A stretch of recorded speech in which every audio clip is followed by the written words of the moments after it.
Hey guys, so I've been working on these belt cracking drills. So if you know in Shui Jiao, which is like a Chinese grappling martial art, they do a lot of belt cracking drills, kind of just to reinforce the idea of pulling and pushing with your hands at the same time, either to simulate like a throw. Let's say you are trying to sweep somebody, so you sweep them that way and you crack your belt. If you can make that noise, it's kind of like your hands are moving at the same time in opposite directions here. So you want to make that audible connection to your technique. But we can do that for karate too. So I can show you your 3 basic blocks. So the first one, we're just going to do your down block. This one's kind of cool, and I'll cut to a video that I actually recorded for jiu-jitsu, where you actually use this motion to finish an armbar or to set up an armbar. Grab your belt, fold it into thirds. I think thirds are good in this so that it's kind of a little more than shoulder width apart, but not so crazy if compared to folding it in half. So about shoulder width apart, and you're gonna hold it like maybe a fist length away from the end here. So you're like that. And the first one you're gonna do, both palms are down, and you're gonna cross. You're essentially gonna do a down block like this, but now you're gonna do it with the belt. So this one comes up, and this one comes down like that, and the belt kind of runs along your forearm here. This one points down, this one points up. This palm is facing towards your face, and all you're gonna do is just snap it this way. So now this, you always wanna think about the pulling hand, the hikite. So if you can, try to twist your palm up or twist it up at your waist, or if you just wanna do it like this, that's perfectly fine too. Think of this drill as like 80% reinforcing this downward motion and 20% reinforcing this pulling motion here. So it's gonna go like this. So what's cool about this grip here is that you can do it on both sides without switching your grips, right? So you go from one side, and you can even get the snap on the pull back too. Here, here, here, here, here, here. So for your middle block, you can do it one arm. So you're gonna go one palm up, one palm down, and the one that's palm up is the one that's gonna shoot out like this. So essentially you're gonna do this motion here.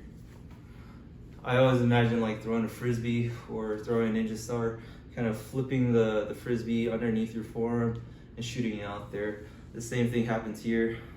Belts in thirds, palm face up, palm face down, and I'm going like this. So I'm going across, I can pull it across like this. This one, the bottom arm rides along that top forearm, twists out, and then this one has to pull to take out all the slack. Oh. And then the tension there separates them and tightens up the block here.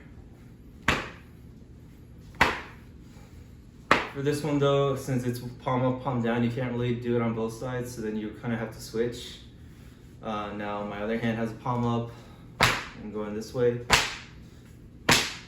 But if you do want to do alternating arms, I would go both palms up here. So for your rising block, you want to think you're going to go like this, right? So one goes above your head, palm facing out. The other one pulls back to your waist.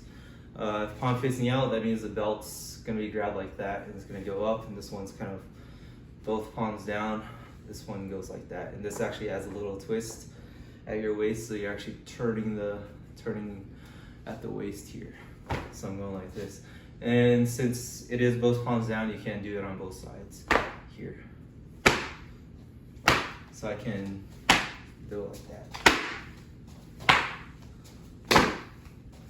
And then you can start adding your footwork to it, right? Because it's just standing still and doing your blocks doesn't really feel like you're making it more alive. So I can step forward with it. I can step back with it. I can step in place and just switch. I can do that with all the block variations as well. And just mess around with it and enjoy. All right. So armbar detail here.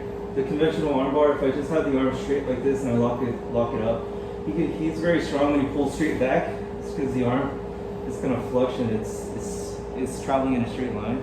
But if you just add an angle to the arm, kind of like the same way you angle an omoplata, and I'll show that as an example. But it's the same setup, and now I'm actively pushing this way. So even if I don't have my legs wrapped around him, he tries to posture up, it's gonna lock him in place, and that allows you to kind of use your feet freely. From here, I like to flick the leg over the shoulder and lock that up as a checkpoint. And then from here, once that's locked up, I can let go of this top arm that's still actively pushing. You just hold on to the shoulder. You can even pull the armpit side, come over the top, and finish it there.